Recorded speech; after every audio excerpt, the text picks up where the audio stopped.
on this edition of Lifeguard. I'm receiving a 911 call, water-related emergency. The first thought was, oh my God, somebody's drowning. Get this girl, get me out of here, get us back to the shore. She was unconscious. I was just dying to grab that board and go.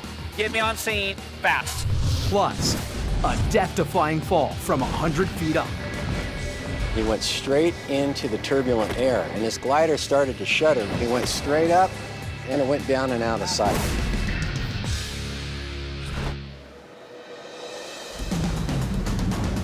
The Lifeguards of Southern California protect over 400 miles of coastline. It's just really us versus nature. And nothing impacts their day like the weather. As lifeguards, the weather dictates the type of day that you're going to have. Shark sighting, clear the water. I need to ski beach dock and other units. On these beaches, lifeguards are the first responders. 1, 2, I got 3, 4. When you get this many people coming to the beach, things are going to happen. Hey, you all right, buddy? You there? They are there to save you. He told me to grab the buoy. He was literally right there. They are there to lifeguard. At the northern end of San Diego rests a small strip of sand known as Torrey Pines State Beach. Easily accessed by Coastal Route 1, this area is a popular spot for the local inlanders to escape the heat. Lifeguard supervisor Ed Vidraska has been working this beach for over 10 years. We always monitor the weather because our visitation is highly predicated on the weather. While the weather in Torrey Pines is often predictable, its dangerous rip currents are not. When the tide changes, we get rip currents. And on the dropping tide, the rip currents have a little bit more speed to them, a little bit more oomph, a little bit more power. When that happens, that creates a lot more of our rescues. We probably make about 90% of our rescues when the rip currents are happening, and we will certainly have some today. The water temperature's been very warm the last few days, so the public knows that, and the word kind of gets out, and we have a lot of people here. The tide is going to be dropping for the next several hours, and as it does that, it's going to create more rips for us. Rip currents are created when large volumes of water rush across the uneven sand beds, creating channels of strong, fast-moving currents out to sea. These so-called flash rips often form in a matter of seconds and can swiftly drag swimmers away from the beach. This is Tower 2 at Torrey Pines State Beach. On the tower today is lifeguard Bryant Davies. Tower 2, Torrey Pines, is a tower that has a lot of action. There's a lot of things that can happen. There's rip currents that pop up, so that kind of rescue is fairly common. All our guards know very well about the Tower 2 rip. That's why we put a veteran lifeguard in this tower. Today we have not big surf, but medium, so the rip currents are pulling. Lifeguard Davies is scanning the waters off Tower 2 when he sees a young boy in trouble. When I noticed the kid struggling on his way back in, I realized it was something I had to respond as quickly as possible to. The victim is a 10-year-old boy who has been pulled out by the Tower 2 rip. He's a good swimmer, but can't escape the current pulling him out to sea. Thought he could touch, but when I got out there, he realized he was a lot deeper than he actually was. He told me that he needed some assistance getting back in. The boy has rolled onto his back and desperately tries to stay afloat. Lifeguard Davies can sense his exhaustion. So I wrapped my buoy around him and pulled him in. This was the fourth person that Bryant has pulled out of the rip this morning. Later that day, lifeguard and peace officer Micah Moore checks in with Tower 2.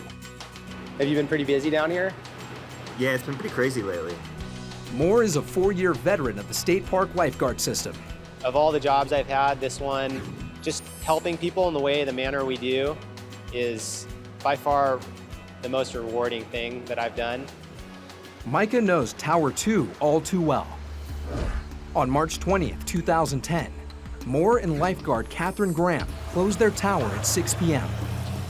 They are now a mile away back at headquarters. The beach is now unguarded, but the rip current in front of Tower 2 is working overtime. I'm in Torrey Pines State Reserve. There's a guy right here calling for help because his girlfriend is looking at the water. Okay, hold on the line, please. Hold on the line. It's about a mile away to the shop.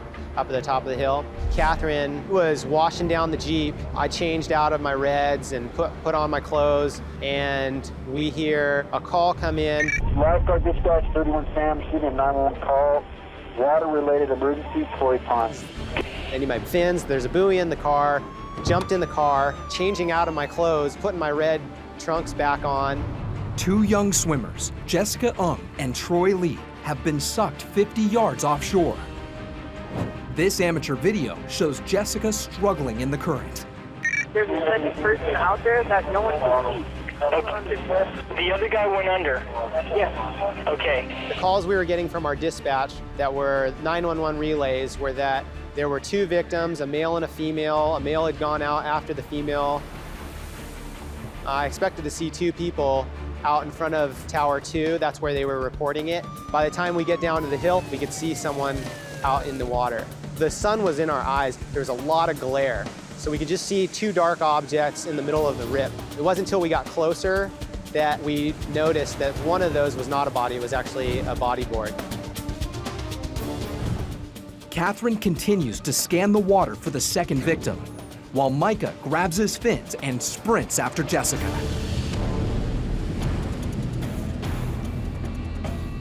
On the shore, Catherine radios for immediate backup. San Diego Dispatch is quick to respond. Dispatch 31 Sam, swimmers in distress, Torrey Pines, outside Tower 2. The first thought that came over my mind was, oh my God, somebody's drowning. We knew we had to act fast. Get one heading that way. I knew it was going to be quite some distance. I remember looking down at the speedometer at one point, and the speed was faster than I've ever seen it. From Black's Beach, San Diego Lifeguards Eric Kerr and Lance Mendoza initiate a Code 3 response. And so when the call came through, we also responded. We're about 5.5 miles away. You're thinking, just get me on scene fast. Micah paddles through 53-degree water with 3-foot waves crashing all around him. I had a general idea of where she was. She was out towards the end of the rip. But the problem in the rip current, there's times where you're not able to see what's ahead of you. So a lot of that, I was trying to swim with my head up as much as I can. And every time, I was kind of at the crest of a wave, I'm looking to see if I could see where she was. I was able to keep an eye on the boogie board for most of it. I only remember seeing her one last time before I got to the boogie board. I don't remember seeing her again. Just before Micah reaches her, Jessica succumbs to the elements and sinks from view. I remember thinking, this is my last chance, I've got to find her. And a wave broke. Once that wave broke and I went under, I just determined, all right, I'm gonna be underwater till I find her. In a desperate maneuver, Micah dives toward the bottom. She's underwater in this direction somewhere. And so I just kind of had my eyes open. To me, it felt like a long time that I was under the water. I noticed a body and it was just going down, down, down, down. I grabbed a hold of her under her armpits and then just kicked for the surface, popped up, and I was just trying to keep her airway open, signaled for help. 70 yards offshore, Micah treads water in the cold, pounding surf. Without a free arm to swim, the rip current pulls the 2 of them farther out to sea. I was just praying to God, get this girl, get me out of here, get us back to the shore. Lifeguard Catherine Graham is scanning the water for the other victim as San Diego Lifeguards Eric Kerr and Lance Mendoza pull up to the scene. I was driving, so I just looked for the closest spot to where people were waving. I pulled in and just put the brakes on as fast as I can. Sergeant Kerr jumped off, grabbed the surfboard, and scurried down the rocks like a madman. With secondary lifeguards now on scene, Catherine sprints into the water. Catherine knew once she had all the resources in place that she could come and assist me. Okay, I'm seeing a lifeguard going in there in the water right now. Okay, good. The range is about to go in the water too. Great. And Francisco, we will have all kinds of resources there shortly, so you're helping quite a bit. Stay on the line. Okay. When I was paddling up to the victim, going as fast as I could. As I got closer, I could tell he had one of the victims on the surface.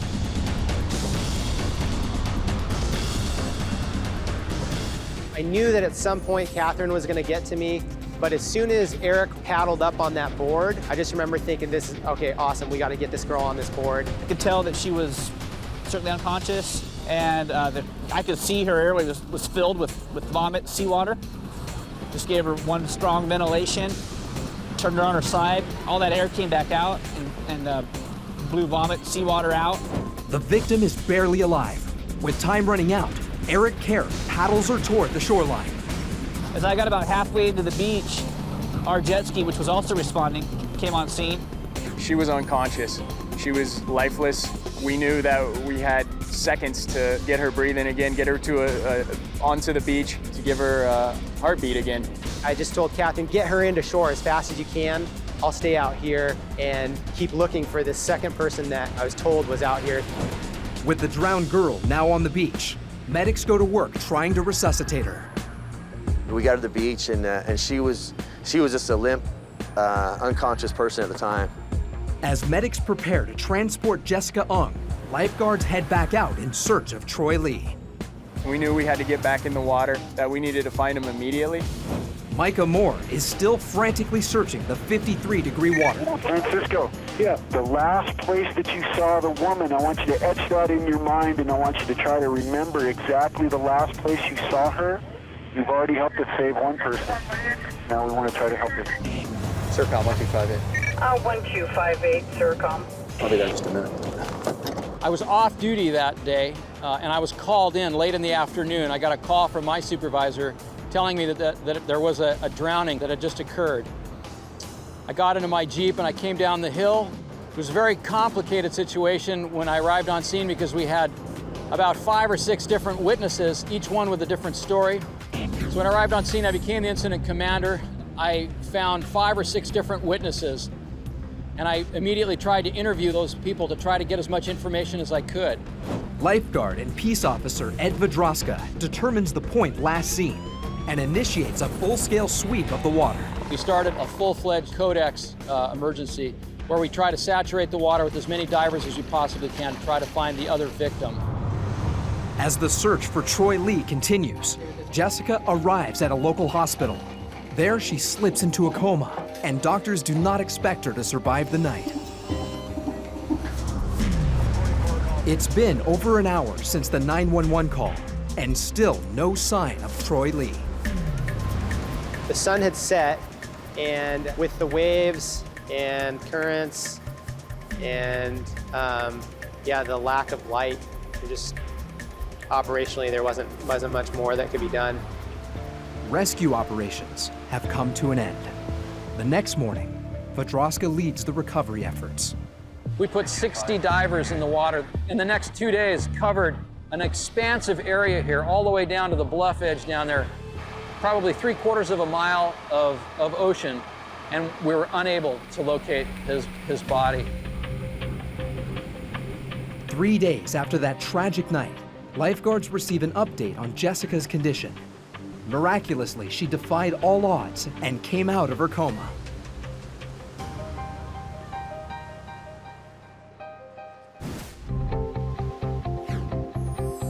La Jolla Shores is a popular 1-mile stretch of San Diego that spans from La Jolla Cove all the way to the end of Black's Beach. At the top of Black's Beach is the Torrey Pines Glider Port, one of the most popular destinations in the world for paragliding. The gliders have been around for some 30 years now, and within the last 5 to 10 years, the advances have just made an amazing aircraft. Paraglider pilots come here for one reason: the weather. Here, the steady onshore winds hit the nearly vertical cliffs. This creates an updraft of wind that keeps the paragliders in the air for hours at a time. But whenever people attempt to fly, there is danger. In May 2012, a 52-year-old woman was flying above Torrey Pines when she lost control of her paraglider. Lifeguards responded quickly, but it was too late. She became the 3rd person to lose her life here in the last 20 years.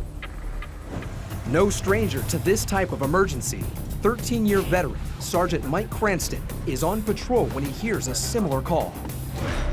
Longtime paraglider Bob Hammond witnessed the crash firsthand. As soon as I saw him, I said to myself, what is he doing? He was launching from that flag right there, which is exactly where you don't want to be. The front of the glider folded like that, and he just kind of went down and out of sight. When I saw him go down, I figured it was pretty serious. Sergeant Cranston arrives on scene and faces several challenges: finding the victim, determining his injuries, and then extricating him. Dispatch, I'm just pulling into the glider port and we'll initiate glider port command. The victim has fallen in an inaccessible section of the cliff.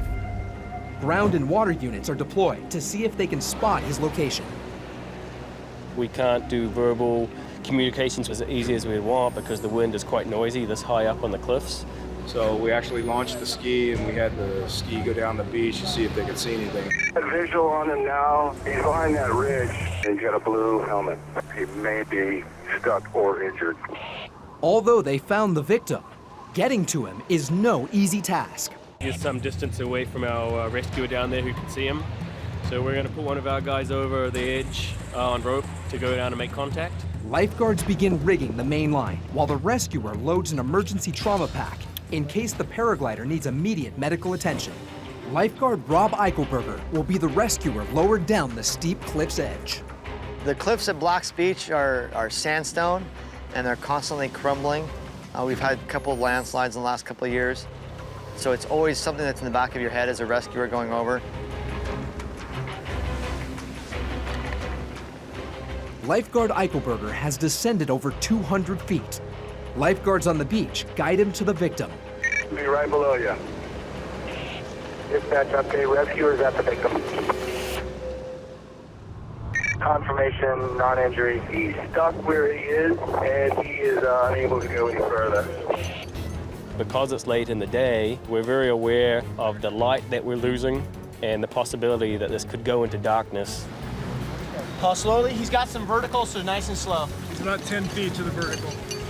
Falling slowly. The challenges of getting the victim back up the cliff are making sure that the victim has what we call 2 points of attachment, one in the safety line and one in the main line, and then just kind of guiding them up the cliff. You doing all right, Ed? Yeah. Just stand by when we're seeing a little expert. Tethered to the guards, the victim ascends the cliff face, carefully guided along the way. Anxious to get to level ground, he's not out of danger just yet. Slowly.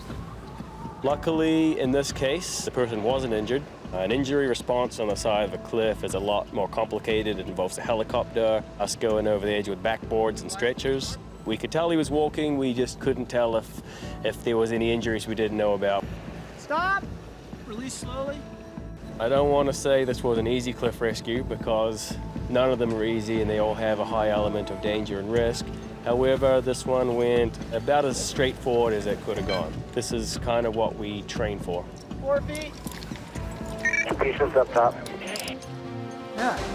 I'm glad you're okay. No, I'm fine. Thank you. You're welcome. What do you say? No problem.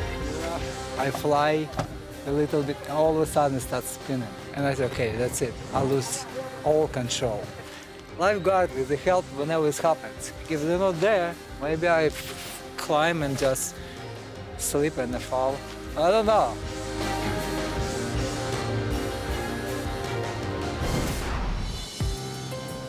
It's been 2 years since Jessica Ung nearly drowned at Torrey Pines State Beach. Okay, I'm seeing the lifeguard going in there in the water right now. The engine is about to go in the water too.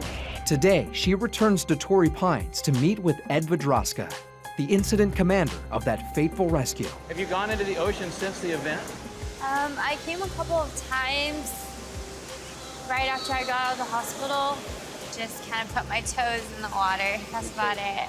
I'm still a little afraid to go out there. Right about here is actually where the whole event happened. Right now, the ocean is a lot safer than the day that you were here. And there was a big trough right on the inside here. And you actually got into that trough. And it was just a really bad place to swim, unfortunately. And you got in that rip current and then you started getting pulled out. You don't remember the lifeguard getting to you? No.